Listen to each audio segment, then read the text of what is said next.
Board games.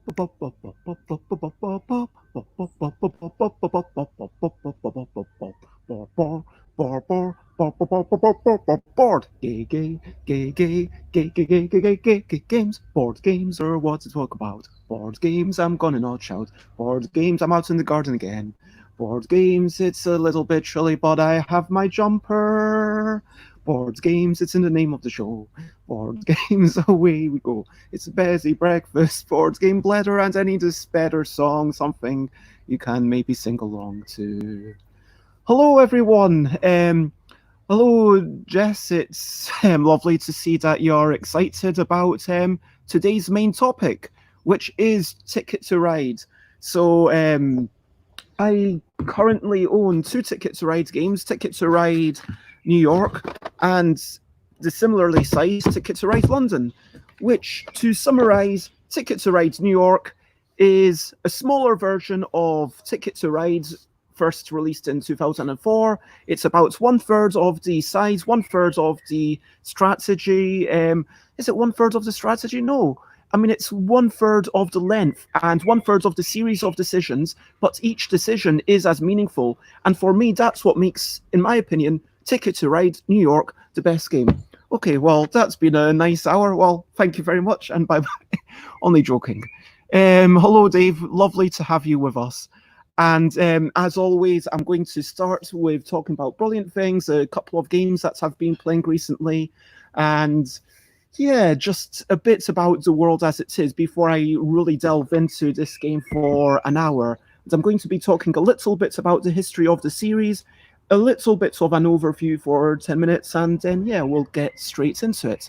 So, how is everything? Right here, it is warmer than yesterday, which is brilliant. We had some nice heat. It was getting warm enough for me to be out in my garden, and then yesterday and the day before was getting chilly, and now I'm out here again, admittedly with my warm Christmas jumper, because my other red jumpers are kind of, I would say, in the wash, but they're just in the laundry basket. I'm basically going through my entire wardrobe. That's the way we are in today's world. You are basically seeing all my wardrobe. Anyway, so what have I been up to recently? So what have I been up to recently? What have I been up to recently? What have I been up to recently? So have I played any games yesterday? I mean, yesterday was Monday. Wow, I don't think I played any games yesterday. I was going to play with a housemate, but then that got cancelled because housemate wasn't feeling up to it, which was sad. Yeah, yesterday I did not play any games.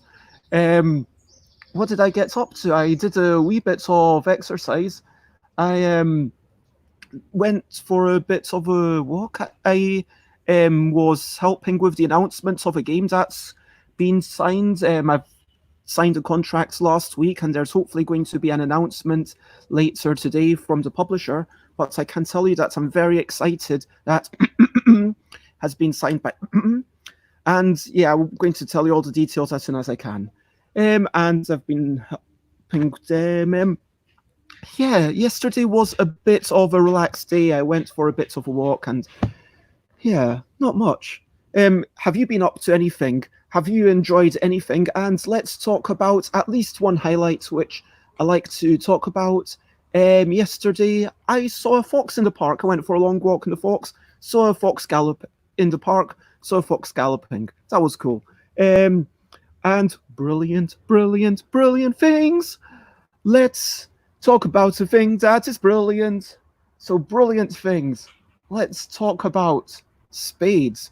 I mean, it's not often that I actually use a spade, but when I want to dig a hole, I want a spade. I mean, games are almost exactly like spades because it's not like you want a game for all the time. You don't want, for example, if you were trying to write something, you could say, okay, I'm going to make a game of it. I'm going to try and type as many words as I can within so many minutes. But maybe that's not appropriate. Maybe it's better to focus on the end results and make it into actual work.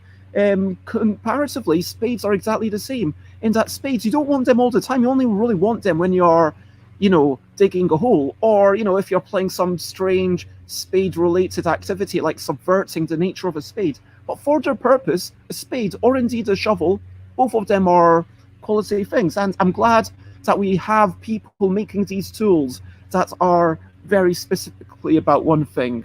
And Dave asks, no games, when did you last have a game free day? Which is quite true. Since COVID, I have been. And why are indeed spades of suits and playing cards? Let's see. Um, I've not done any research into that. But what I have done a tiny bit of research into, and I can show you a little bit on my screen, is Ticket to Ride. Now, let's talk about Ticket to Ride. And as always, if you have experienced anything fun that you want to share, any joy, please feel free to share your joy in the comments. So let's talk about Ticket to Ride as a whole. So Ticket to Ride, of course, started off, and this is the Days of Wonder website that I'm looking at here, and this is Ticket to Ride USA, the original Ticket to Ride. That's how it started off.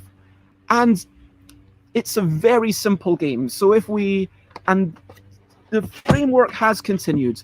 You've got some trains. So you've got little trains that you've got of different colors. You've got a board with routes, and you've got cards that allow you to place things upon the routes. And each turn you get 3 possible actions. You can either pick up cards, which you're trying to build sets, or lay down trains, which you get to do on the track, which you need to use a set of cards to do so. Or your final option is to take the destination cards, which allow you to get points by building routes. And that's a little bit of a push your luck mechanism. You start off with a couple of them, and then you get more as the game goes on. Now, Ticket to Ride USA is the simplest form of the game, and it's still sold fairly well. This is Wonder Spiel des Jahres, a really big game, a really big prize, the biggest prize in the world, arguably. And then it was followed up by Ticket to Ride Europe, which added a couple of little features. It's added, if we look, it's added little plinths. I can't remember what they're called. Little stations? No. Yeah, little stations that you kind of put in the middle of your intersections. It's basically allowing you to get screwed less. So Ticket to Ride Europe added that complexity in order to make it slightly friendlier. It's added these tunnels, which adds a little bit of randomness. It's added these ferries, which means that you have to use at least 1 wild card. So there's a couple of extra rules. And if we skip over to the this page, you can see that now there's a whole load of Ticket to Ride games available that they've basically... and if we look at Board Game Geek, which is a better resource in my opinion, you started off with Ticket to Ride 2004, 2005, Marklin in 2006, which adds on actually quite an interesting pick up and deliver mechanism where you're pushing people around.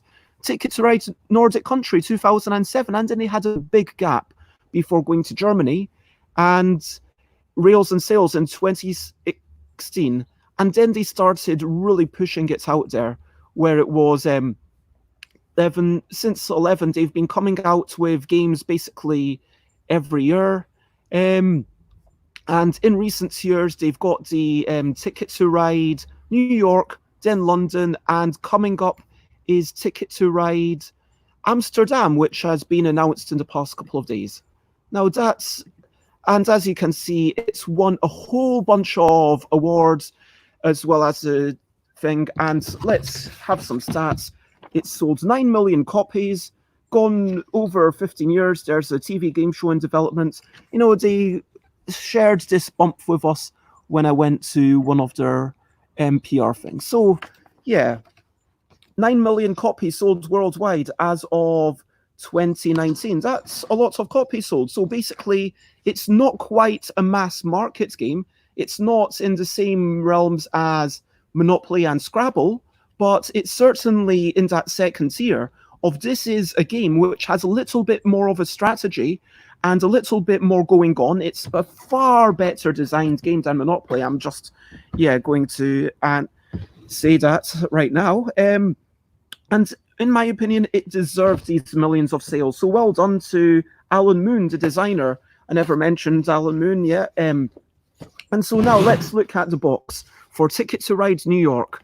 There's been a bit of discussion about how it's, and a bit of joking on Board Game Geek, how these are all quite traceable to photographs. But it's a decent picture. It's not too bad. On the back, it's got a little bit of bump about the box. In this fast-paced Ticket to Ride game, is it fast-paced? Yes, it is, absolutely. So going back to what I said earlier, there are 15 trains in this one, as opposed to 45 trains in the typical Ticket to Ride, and that means that logically this one does take about 1/3 of the time, and I can report that I played it, in the first night that I played it, which was before it was released. I played it with some PR people about 3 times, because it was that good. I played it, and then I was like, man, this is really good, because it's not like a big drawn-out affair. It's like a little knife fight, and you are playing... with only 15 trains, you've really got to strategize where you go to. Every train is a really essential resource. And so Ticket to Ride New York is where it's at. I'm just, in my opinion, fast-paced, yeah, absolutely. Players race one another for the busy streets of New York City to visit the most prestigious.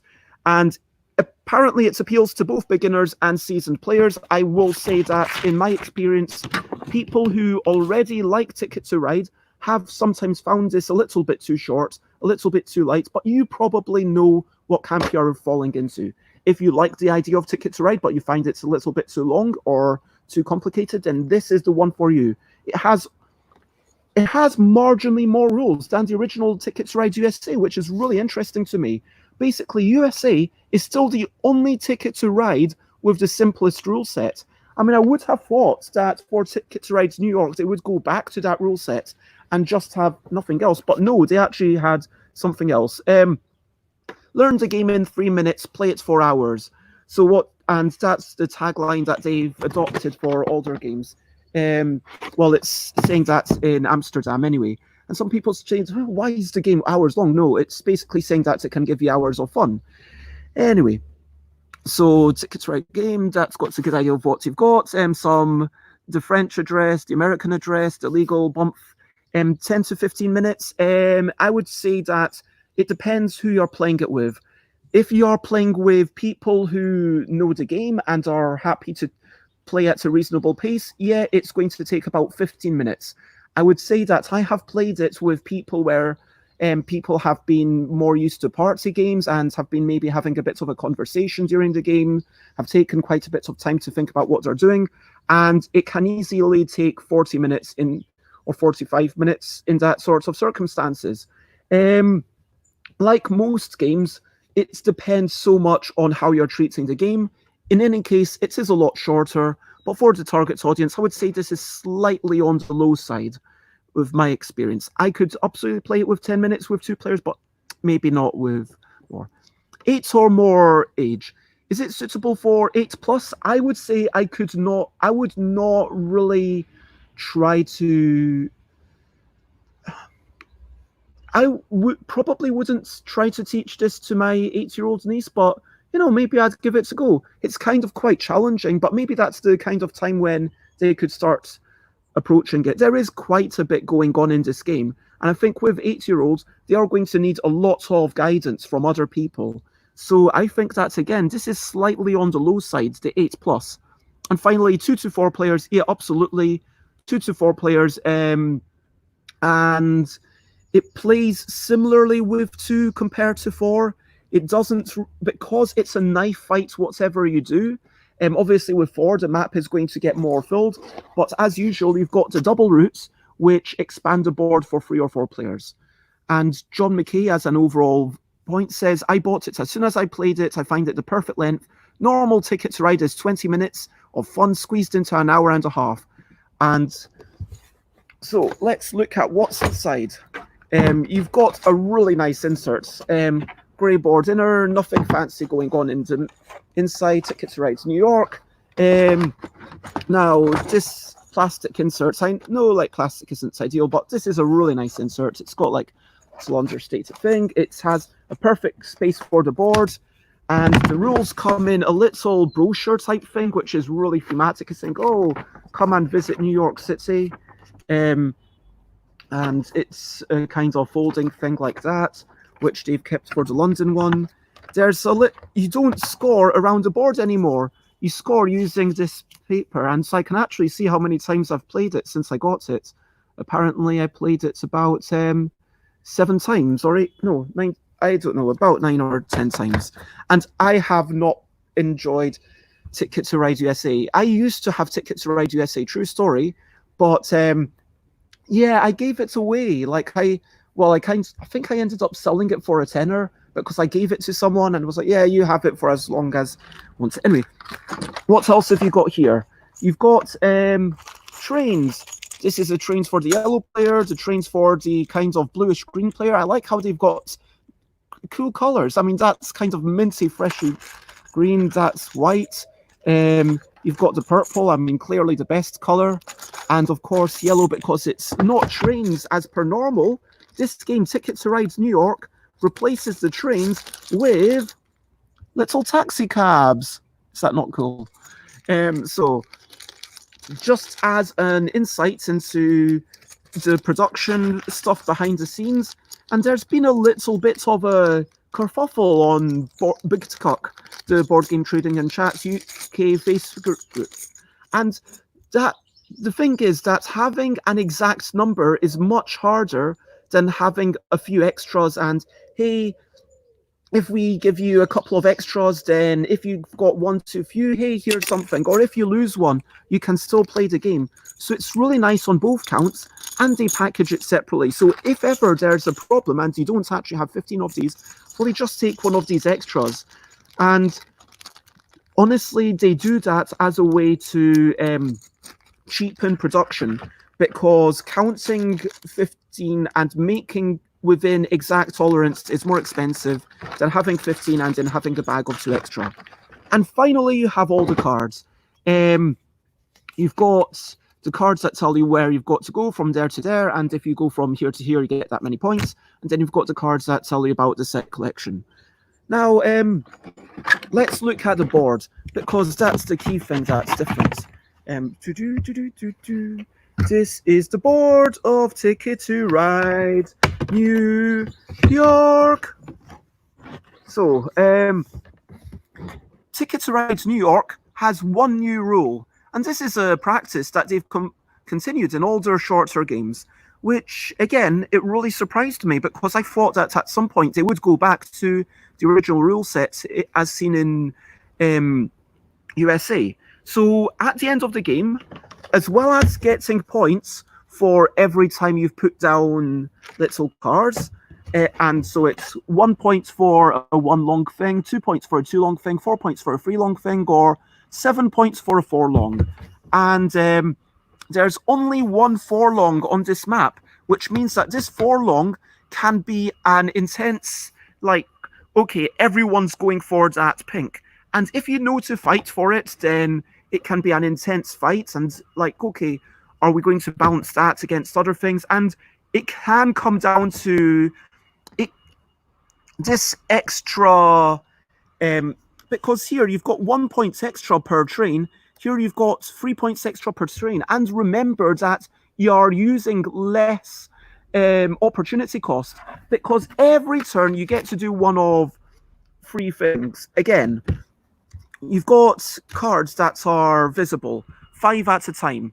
If you take plain coloured cards, you can take 2 of them, and that allows you to place 2 trains potentially on a later turn, as long as you've got the same colour.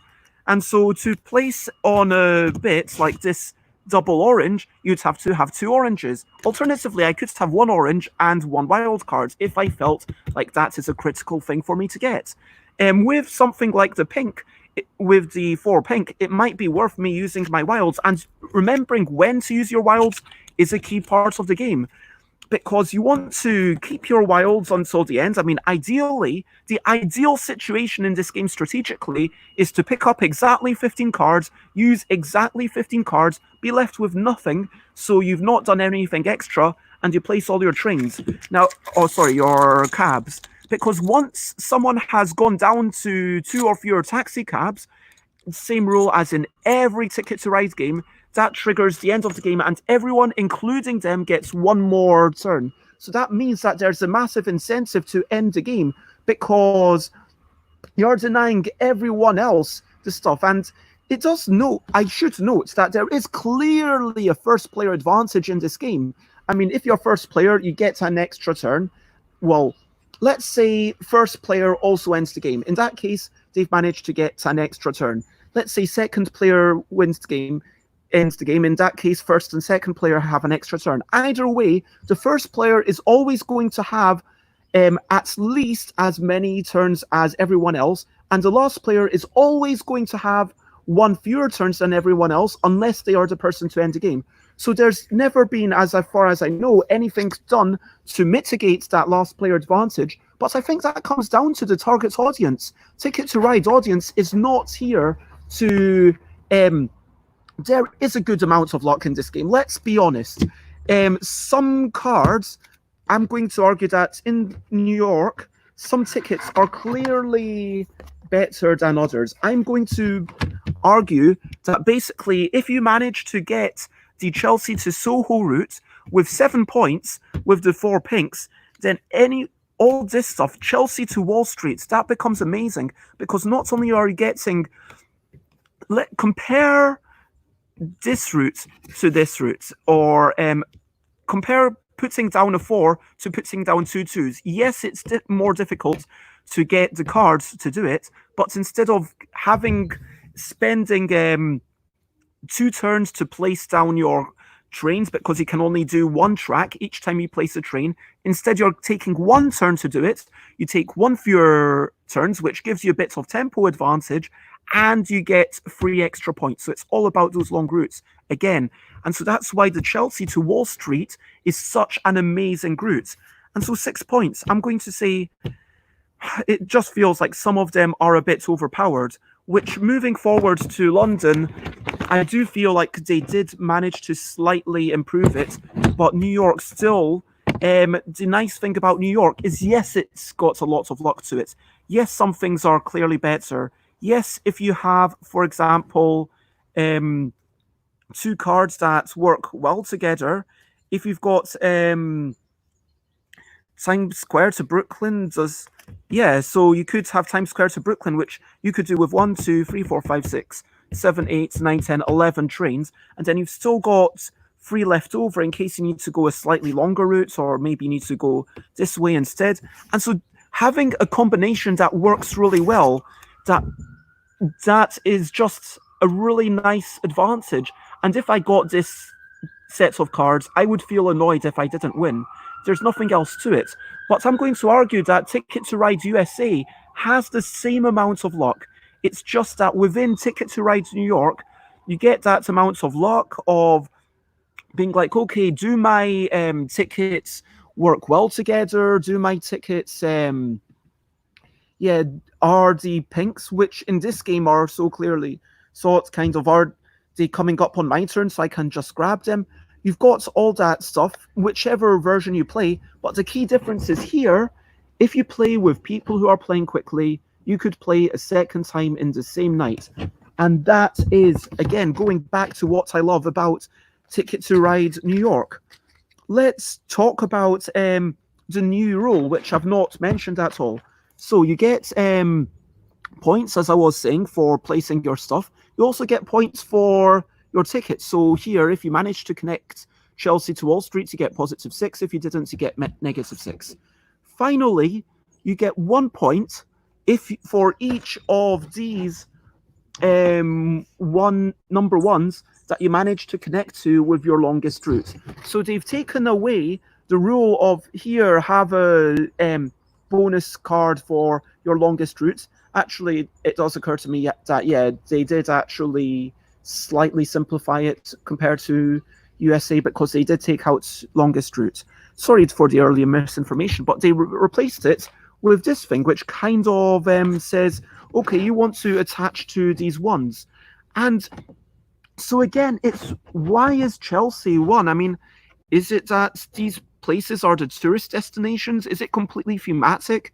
I mean, it strikes me that it is, but once you start looking at it in depth, I feel like some things come across a little askew to me.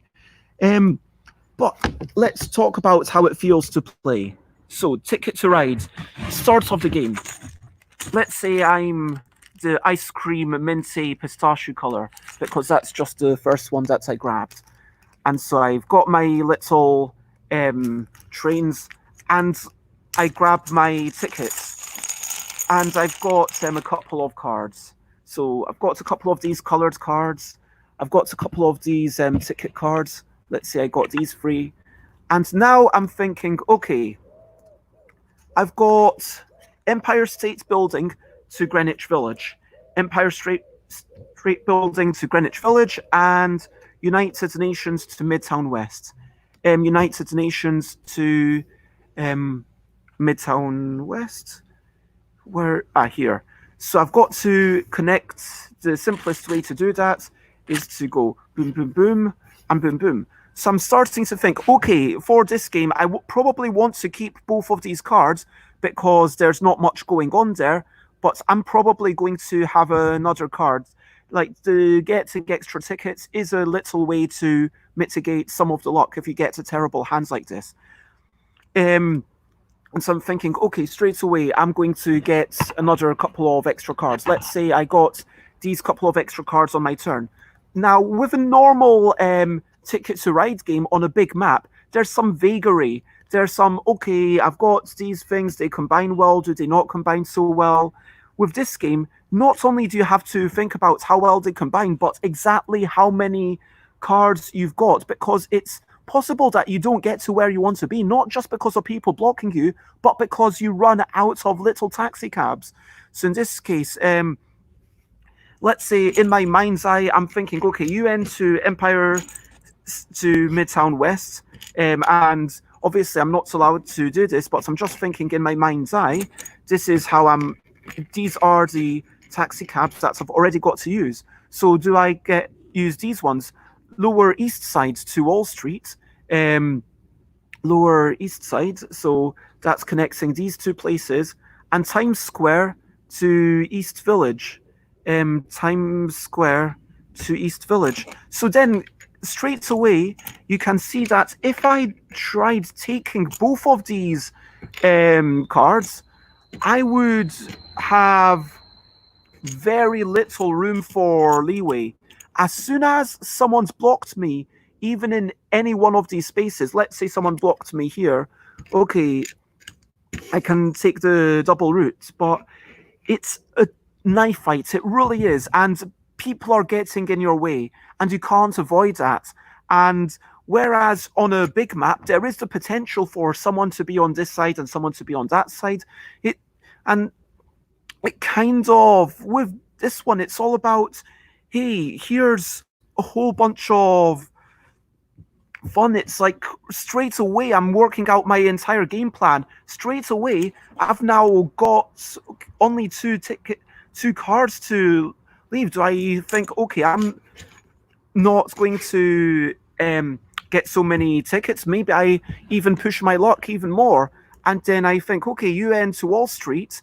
I might actually be able to do that because UN, I'm already there, and Wall Street, if I'm actually, or Central Park to, well, Central Park, I'd have to, so I chuck that away. But UN to Wall Street, I've already got that. And now I'm thinking, okay, now it's a race. Now the gun has begun and everyone else has got a head start with these color tickets. They've probably been picking up them. I'm going to try and make sure that I get all the links that I need. I'm going to ignore the pink thing, despite what I said earlier, because my cards have just pushed me towards that part of the board. And I feel like you get to start the game, analyze your plan ahead, and think through until the end. And it really feels tense. The game from the start feels every decision matters because over the course of the game, you're making 1/3 of the decisions, but that doesn't mean that the game is 1/3 as light. The game is exactly as light. The game is exactly as meaningful. I care about whether I win or lose. I mean, it's not like I'm going to be rubbing it in your face if I win or crying if I lose or anything like that. But I still play to win. I mean, I might like if you it's your first game, I'd probably give you a bit of help. But I'm playing to win. I'm playing my best. I'm trying to look ahead. And with big ticket to ride, I am arguing that there's a bit more fuzziness there. Frankly, for me, it's a bit harder to predict until the end of the game. And that's why I love Ticket to Ride New York. Now let's compare it to Ticket to Ride London. Um, Maybe we can talk about both of these. And so Ticket to Ride London, interestingly, it went slightly bigger, whereas Ticket to Ride New York, it only uses 15 things that you put on the board. Ticket to Ride London, obviously based on London, has 17. And the latest one, if you care, Ticket to Ride Amsterdam, which is coming out this year apparently, is going to be 16. So that's somewhere in the middle. So Ticket to Ride London has little buses instead. And instead of using these number ones that you've got to go around, has these kind of set collections. So it's sort of another way to set collect. Now, I did personally, out of the two, I feel like I prefer the slightly shorter, tenser feel of Ticket to Ride New York, but I feel like Ticket to Ride London does have a little bit more going on. But either way, I'm going to say that this whole series of games, this whole series like of small games where these boxes, this box, and if I chuckle, like this box, is basically both of them combined are still smaller than the Ticket to Ride USA box. It costs about 20 quid, which is so much closer to what a person who normally buys Monopoly or whatever is used to playing for a game. When you go and you say, well, this game's 40 quid or even 35 quid, are going to raise their eyebrows and say, whoa, you pay that much for games? And it's, yeah, hobby games are expensive. Now, when you start producing millions of games, so they've got 9 million copies sold, but they're not all identical. But when you're expecting giant print runs, yes, you can have little molds for little stuff like that. And let's talk about the art. I mean, I might as well just show it to you. It's since the inception, it's always been really good at being color blind friendly. And also, in my opinion, this edition is quite evocative. You've got the wild card, the psychedelic taxi cab, and all the other cars are clearly different. They've got a little icon here, the orange. You'll notice it's kind of like a little eyeball. And on the map, if you look closely at the orange, there is a little eyeball. That if you can't tell orange apart from red, you can look at the map and you should be able to see, oh, that's got the circle on it, that's got the triangle. And these icons help tell the things apart. I mean, is that not a brilliant thing? Not only does it just visually identify them, but it also adds more theme. It means that suddenly, hey, we've got the big, yeah, that's the blue's actually still a train, and the boss and stuff. And there's all sorts of things going on, like the pink limo. These cards really need to be shuffled. There is one thing about the game that I would like to talk about is shuffling. So this game is terrible for clumping.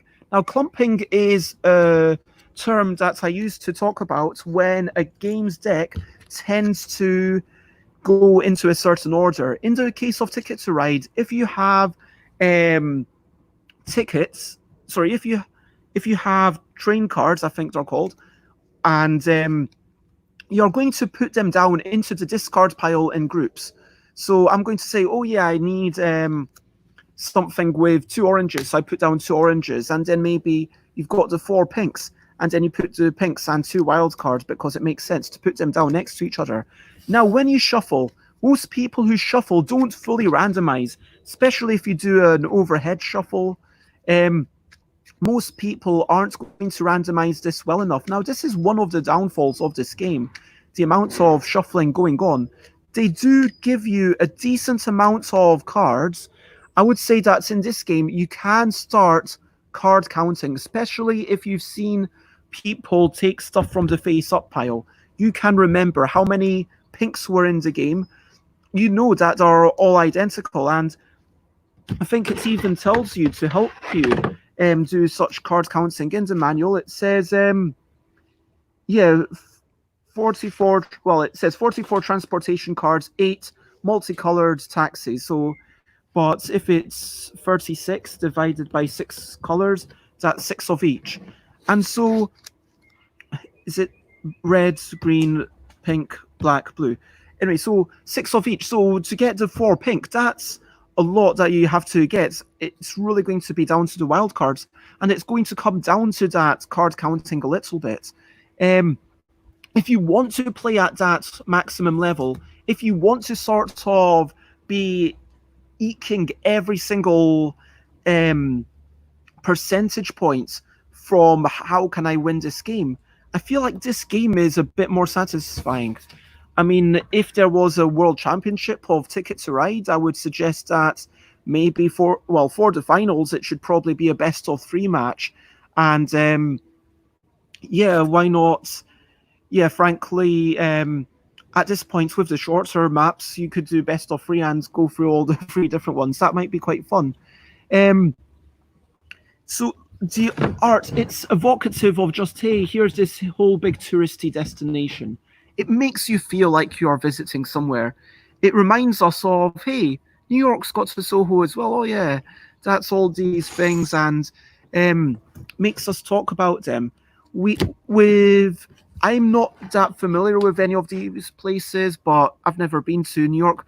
But it kind of, in a vague, I've not really been there, but it captures tiny bits of a spirit, and it's got these photos and these generic, stereotypical New Yorky, old-timey American-themed people. You know, it's decent, and then it pushes in your face like these photos and stuff on the side of the board. Let's talk about the cards clumping again, because yeah, my old friend Ian used to, when we discarded stuff, would have it in 4 different piles, and so for when you were discarding your tickets on one side, your train cards, those would be split up, making them at least a bit more separated, and then shuffling each little deck individually before you shuffle the whole thing together.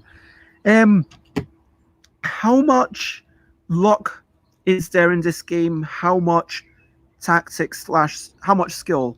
I would say that there's a fair amount of both. I would say that there's, probably a decent amount of planning. You need to make sure that you don't run out of tickets. You need to have some idea of what are the most popular routes. Like, if someone's going down, like, has already gotten Times Square, gone down there, and then maybe they're going to go down this route. Maybe they're not, but maybe now is the time to grab this one yourself if that's one that you really need. A little sense of prioritizing, because clearly the double routes you don't need to get earlier on if there's 3 or 4 of you. And conversely, with 2 players, well, maybe this one route, if you've got to go down this way, well, that's just going to be so much more efficient if you've got Times Square to Greenwich going through there compared to having to go round a long way and then potentially just don't make it, and then you get negative points. There's lots of tension with the tickets. That aspect, that either it's positive or negative, it's joyous. It fills you with a sense of, oh my God, am I going to make it? Because suddenly this is not a 3-point swing. This is a 6-point swing. And when you're grabbing it, there's the real sense of, do I keep it or do I not? Because if you keep it, it's not just 3 potential points, it's also 3 potential negative points. And thank you, Dave. Thank you for being with us. And if anyone's got thoughts about this, please shout out. Um, I don't care much for this extra thing that they put in, this whole collecting the numbers. Frankly, for me, it doesn't make thematic sense, and I feel like I've never played it without that rule, but I feel like I would be interested to play a version of the game that doesn't have that, just because um, does the game need it? Isn't there enough going on without it? I mean, I kind of feel like there is. I don't feel like that's really. I never ponder much about, oh, am I going to get this one extra point? Um, Although maybe I probably should. Now but it kind of feels like, okay, that's slight. Okay, it's a consideration. If I'm going that way, then I might get 3 points, especially when I've got the low value tickets. It just feels like something that wasn't needed, frankly. Um, the whole Ticket to Ride franchise, it's genius. I mean, it won the Spiel des Jahres in 2004 when it was first made. Well done to Alan Moon. I think Elfenland had been a precursor. It's quite similar in some ways, which Elfenland, it's now very much out of print. It has little elves kind of forming a thing. But it's got so much simplicity, and it's got real strategy within this. Let's look at your choices within a turn. So first, you've got the tickets. 5 face up, 1, 2, 3, 4, 5, and a whole bunch of them face down. This is going to be an extension of Gin Rummy, something that people are fairly familiar with, a way of having various options. Okay, you grab the discard pile or you grab a random one off the top of the deck. Here it's grab two, or indeed grab two off the top of the deck, and each time you grab one, you're allowed to grab another one. You can't just go for the wild cards because wild cards are worth 2 cards unless you grab them secretly. There's That's an interesting rule that wild cards are worth 1 card if you grab them secretly, which makes me tend to play a lot of the game just grabbing stuff secretly, because unless there's a pink and I'm going for a pink strategy, in which case I will grab the pinks. But generally, I'm going through here hoping to get pinks or wild cards because it's such a massive boon. And I noticed that in a high level Ticket to Ride USA play, where we were playing at London on board, they had a sort of 3 rounds, and then at the end of 3 rounds, where everyone had played 3 games with 3 different groups, and I think the top 5 were basically playing a bunch of games. I think they played like 2 or 3 games together. And with those people, I noticed that they were just taking cards off the top, and that tells me, well, these people just taking cards off the top, that's what that rule incentivizes. And that's not really interesting gameplay, is it? If that's the most, if that's the best way to play. But conversely, let's compare it to if they didn't have that rule. I mean, let's talk about secret cheating and what sort of responsibility does a game designer have to curb cheating? Because in this rule, let's say I took a card. Well, let's say I took a card off the top of the deck and it was a wild card. And the rule is that because I've taken a wild card, now I can't take anything else. Now, this would give me an opportunity to potentially cheat and maybe hope that other people have forgotten at the end or whatever. Or maybe I feel angry. Maybe I'm not wanting to cheat, but I'm just feeling, well, I didn't want a wild card. I just wanted a plain thing. And I'm annoyed at that because not deliberately wanted to get more options. And so, there just doesn't seem to be any good solution. You could have a solution saying that, okay, you only take from the open market, but then again, maybe being able to take randomly isn't just a fail-safe. It's not just, okay, if there's nothing but reds, then he still gets a chance of getting something else. It's also a question of, well, which only reds is really unlikely given that there's 6 reds. But you know my points. If there's like only 2 colors in the middle, you get still a chance of something else. But it's also a way to say, hey, I don't want to make a decision. And I could say, hey, I want to. I don't know which color I want. Oh my god, what do I do? Oh, I don't know. Okay, I grab this. Now, it means that I've got moments of sudden delight. Yay! I managed to get a wild card. And that's nice for the game.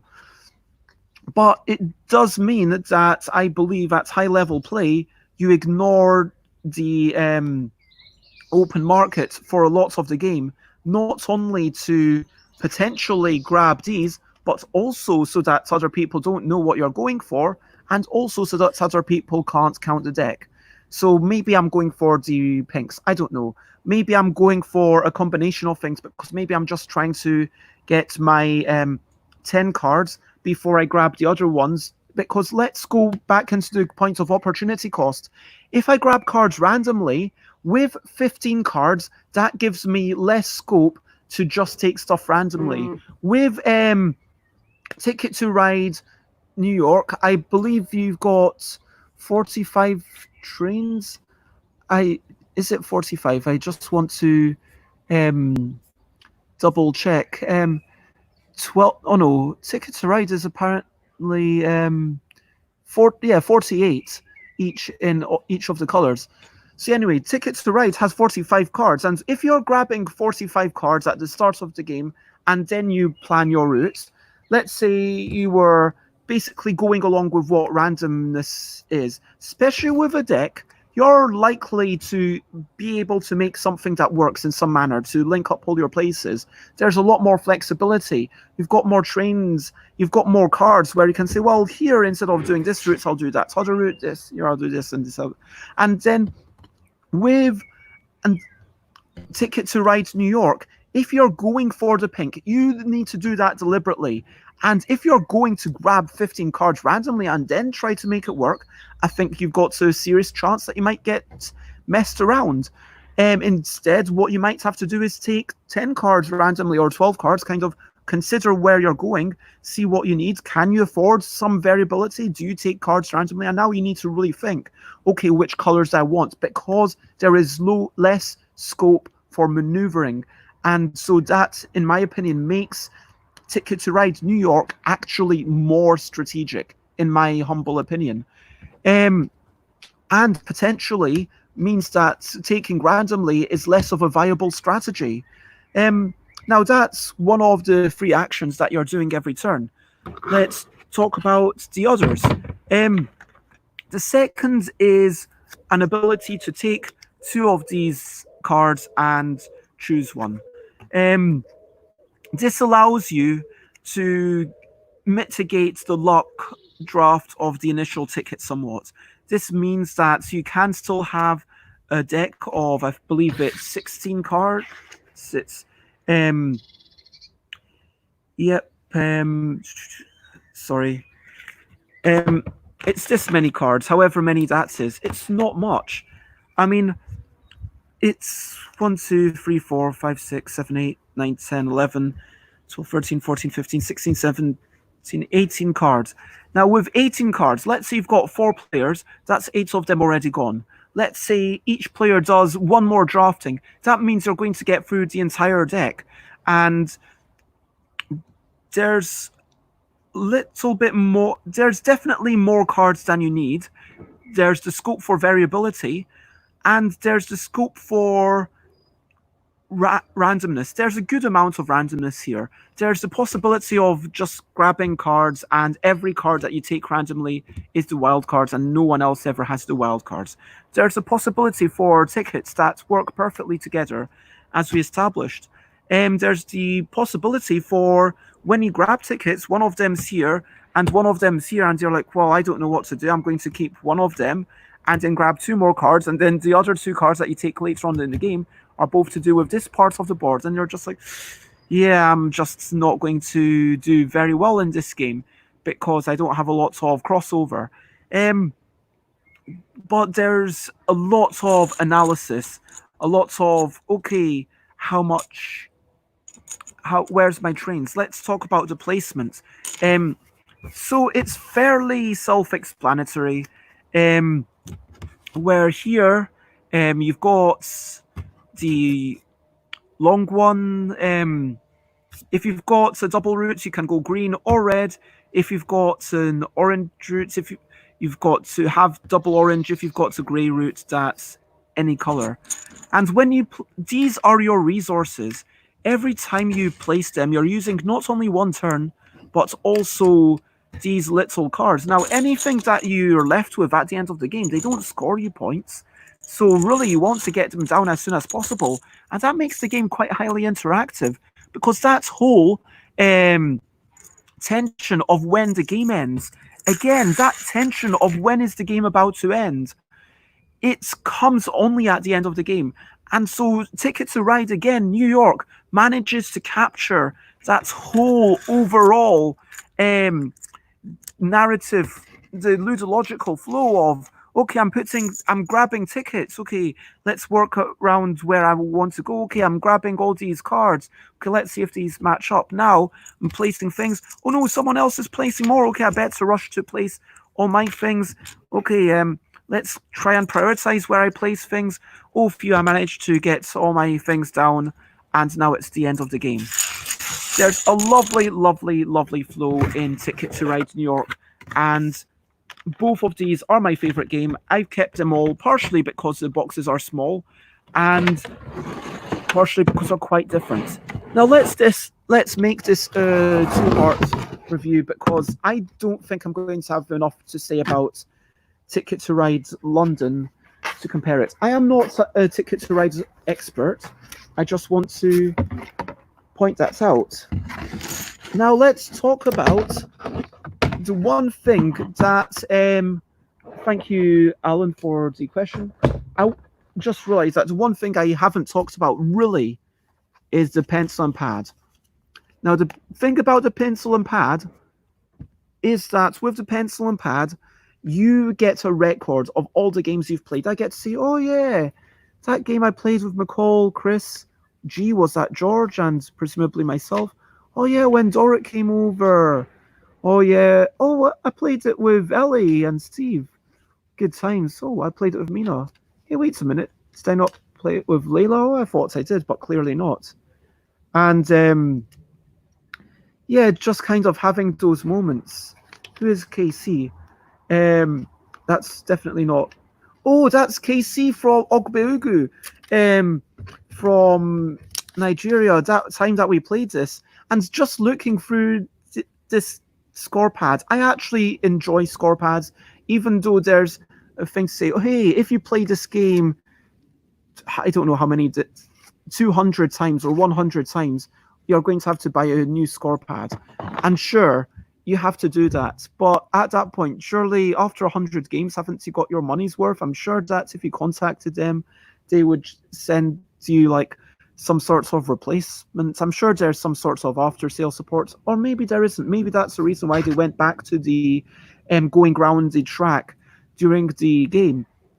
But I really love, this is one nice thing about not only roll and writes, but any game which gives you a little memento of the game. That's like, yeah, we played that. And I feel like almost like might be worth writing the dates just to keep that little memento, just to say, yeah, I remember those times. Alan Outson is asking a couple of questions. Firstly, is there any reason for someone to buy a big Ticket to Ride as well as, or instead of, a city version? Yeah, sure, if you want a longer game. I mean, personally, I don't see the points in it. I feel like I would prefer to play this game, and I have played Ticket to Ride London twice in a row. I've played in a sitting. I've played. This is a game which I could imagine playing, and then we say, yeah, we had a good time. Now everyone knows the game. Let's play it again. I could imagine. I mean, I keep talking about the benefits of being brief. It's like just easier to teach. It means that there's not as much exasperation if you lose stuff. But why would you want a longer one? I guess the longer ones do have more rules. There is more going on. When you have something like Ticket to Ride India, that's a brilliantly made map. I'm biased because I know Ian Vincent who made that particular map, but there's a lot going on in that. The maths is perfect. It People talk about it being the best balanced map in out of all the Ticket to Ride series. And Europe, there's extra bits in there that you might want the extra variety.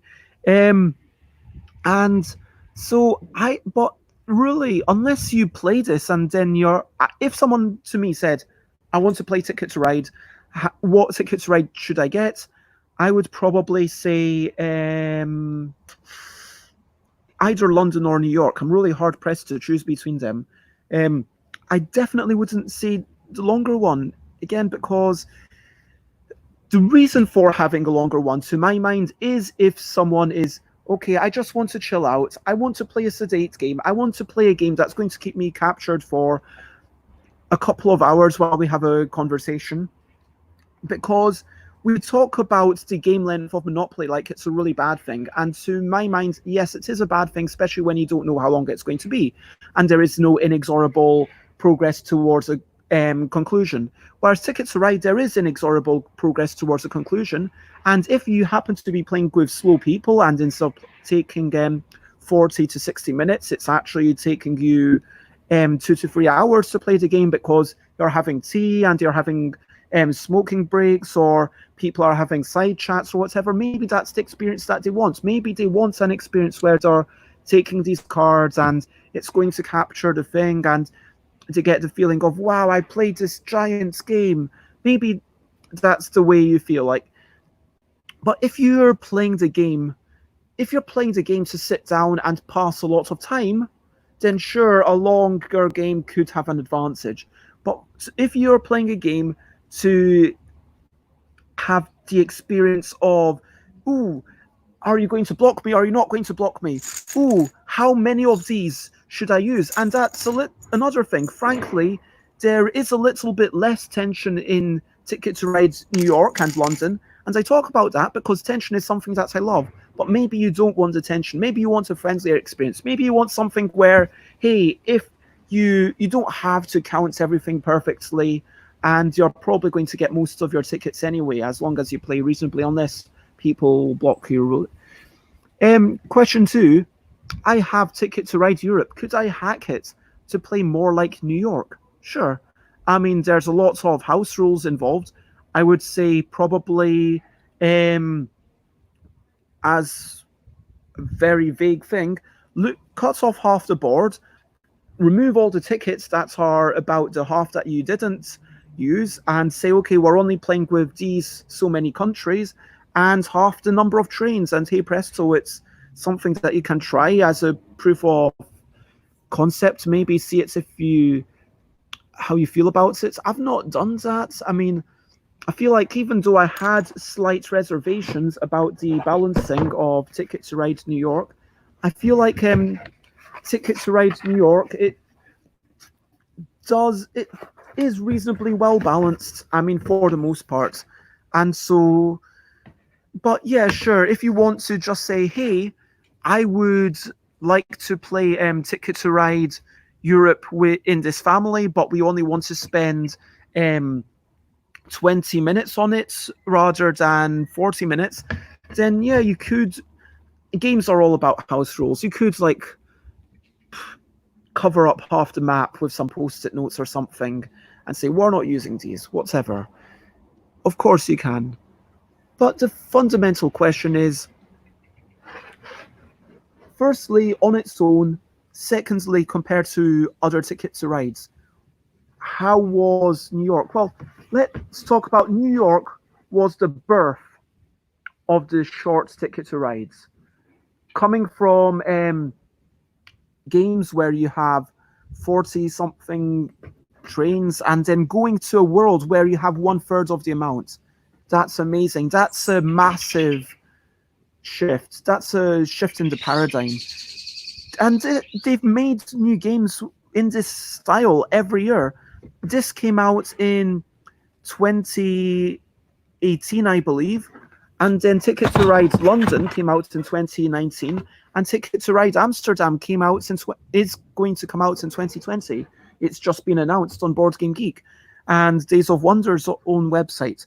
Now, this I don't have the full information of how they're doing, but this leads me to believe that the small versions are selling a lot more, and I think with reasonable cause, because the small versions do have just as much fun, and this for me, even if I can't choose between them, and at the point that I can, that's when I'll go back and really talk about Ticket to Ride London. But for me, any of the short Ticket to Rides, either of them currently, because I've not played the upcoming one, either of them are just really fun, really nice games. They're simple enough to learn, probably not simple enough for someone who's quite drunk, but if someone's, in that space where maybe you want a short game, but you want a little bit of strategy in it, and what other games are there that have a good amount of detailed thoughts? Okay, you can play 9x9 Go. That's a really intense game, and there's a lot of abstract games. But to have something that's got a pretty board that actually has really meaningful decisions, and that you get to play within, 15 minutes, or if people are going outside to take breaks and to have side chats, maybe 40 minutes, that is a lovely thing. And I don't imagine I would ever buy one of the bigger Ticket to Rides. I'd happily play them all, especially if I've not played them yet, because it's sort of new game. But Ticket to Ride the short games, these are games that if someone's coming to my house and they don't really know what games are like, I can say, here's a game, we can try it out. And frankly, the first time that someone plays Ticket to Ride to New York, I could say, even though I've not done this, hey, we're just going to ignore these. If you're already finding it difficult, that's probably what I'd do if I were to play it with my mum and dad, because they have a lot of problems internalizing rules or getting on quite a bit. Or I could indeed do the London one. Maybe they'd be more into that because they'd recognize all the landmarks. And there's something lovely about having it based on a place. It's why Monopoly sells so many versions. And I wish them all the best. I hope that in 30 years there are 30 more editions. I hope they've sold, 30 million in 30 years' time. And congratulations to Alan Moon, because all the success is deserved. And I can look at something like Charles Darrow's work and say, well, clearly, if you look back into history, Charles Darrow, whether they did any work, is a bit circumspect. And frankly, in this day and age, it doesn't even deserve to be a good game. But so when Days of Wonder, when Alan Moon makes a new Ticket to Ride game, I just want to acknowledge that it's not just a reskin. It's not just like Monopoly. They actually changed the board. If you look at the board, I mean, we could argue about the developments, and I'm sure that Ian Vincent would have a lot more to say, and I would love to have Ian Vincent as a guest. I wonder if they'd come. But, if you look at this board, whether this was 4 or whether it were changed to 3 and Soho or moved and you could shift the spacing a little bit, because these kinds of things would have a massive impact on the dynamics of the game and the maths and the balancing between the different tickets. That's a key thing. You need to tweak this, and then it's not just a slight tweak. This is something that's really in the shape of a city, and you get to see it so wonderfully. And then you compare it to London, which I've got here, which is completely different. And that's not London, by the way. That's just central London. I mean, come on. Life goes way below Elephants and Castle. And I'm clearly living in London, even though I'm 5 miles from King's Cross. This is central London, but this is like central New York as well, presumably. I mean, I don't know New York, but it's like it captures the feel of the place. It's a joyous game. It's a wonderful game, and honestly, this makes me want to play it again. But I wish I had someone to play it with. I mean, maybe I could get Zach to play it. But anyway, that's the end of my show. It's been a little bit rambly, and yeah, man, I really like the short ticket rides. I never liked them when they were longer. Genuinely, this is just me saying. I found the long ticket to rides a bit too long for my liking. I found them okay. I found them moderately interesting, but I could. There were times when my ex got really angry because I'd blocked them, because that's the way you play to win. Whereas if you're, it's going to maybe not matter as much, and we can play multiple times. And yeah, I think that I don't know what Ticket to Ride the original says on its box, but I would absolutely. I think that if I were playing this game with my 8-year-old again, I would probably leave out the third way of scoring until we've played a game or two. But yeah, I would imagine this being a lot closer also to their attention span. And so Ticket to Ride New York, brilliant. Brilliant game. Yeah, well worth the 20 quid. Yeah, I bought it. I didn't buy this one, but after I got this one for free, I considered, well, do I want both of them? And I decided I do. So yeah, Tickets Ride New York. Anyway, that's what we're talking about. Brilliant. And so for now, if you, sorry I've rambled on a bit too much. I hope you all have a wonderful, wonderful day. Thank you everyone for watching. Thank you, Jess. Thank you, Dave. Thank you, John McKay. Thank you, Alan Alton. Thank you, Alan, for your questions. It's been actually really nice kind of realizing how much I do really love Ticket to Ride New York, not Ticket to Ride in long ones. I mean, yeah, that's my personal view. You other people's things differ. But for now, bye, bye, bye, bye. This is the end of the show. Bye, bye, bye, bye. And now it's time to go. Do, do, do, do. Bye, bye, bye, bye. This is the goodbye song. Bye, bye, bye, bye. Thank you for watching along. Bye, bye, bye, bye. This is the goodbye song. Bye, bye, bye, bye. Thank you for watching along. Bye, bye, bye, bye. This is the end of the show. Bye, bye, bye, bye. And now it's time to go. Thank you very much. I'll be back tomorrow. I'll be doing another brainstorm. And for now, bye bye.